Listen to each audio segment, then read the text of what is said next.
এখন যেহেতু নামাজের সময়, এখন আর চালাইবার দরকার নাই। নামাজ যদি শেষ হয় দাম করে চালাই দিবা। এই হাঁকে যদি পট করে 2 লিটার তেল লইয়া ব্যাপার তুমি বুঝছো নি? কারণ এমিয়া তো সুবিধার না তো, পরে তেল যদি শর্ট কান লগে লাগি বইব।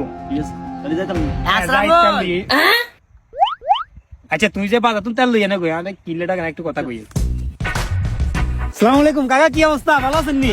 আছি ভালো আছি, ওয়ালাইকুম আসসালাম। কি অবস্থা? আছি কাকা, ভালো আছি। আর যে পরিমাণে ঠান্ডাও বা ঠান্ডা হয়তো বা এমনি ঠান্ডা হয় কিন্তু ব্যবসা তো গরম দেই। না, এখন তো সিজন বুঝেন না, মেশিন দি বালা দিয়ে কামর কেন টুকটাক আর আপনাকে দোয়া এমনি 1 ঘন্টার লাই মেশিনেরটা নিতাম চাই রে কাকা। আপনার লাইনি হ্যাঁ। দূর হবো আপনার কি কি কি নিয়েন করতে লাগবে, খালি ইয়াঙ্গেন না করবেন। কাইলে দিলে হইব। হ্যাঁ কাকা, ইজাই যে পুরো দিন হিসে হইছে বইছে, যদি হয়ে যায় হ্যাঁ। এরপর কাইলে নি লাগাই দিমু।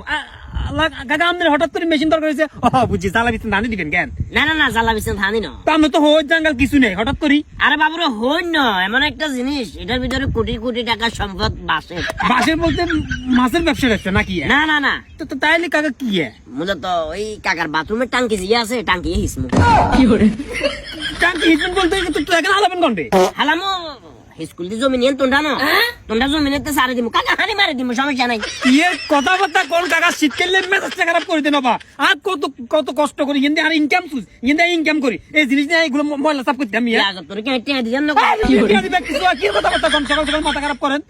সিলিয়ারে দেখছ কথা কইয়ে রান্না সাবা দিজা ঘর। আর মোটর আছে না, মোটর টাঙ্কি সাফ করতে মেয়ে তোর দেন, এগুলো তো করতো না, আমরা তো কাঁচরা লোক। পেঁয়াজ দিন চান্দা নিয়ে অনেক এমনি তেল সব কত খরচ যাবো। আর তেল মেল ব্যাগ কিছু দিতে তো না, একটা সুযোগ আপনারা কি মানে একটা ইয়া দিতে আরমু, কি বলে সাজেশন দিতে আরমু। কিয়া সাজেশন হচ্ছে আমরা কষ্ট করি না, আমি হিসি লাগে। বেয়াদব দেখছ কত বেয়াদব।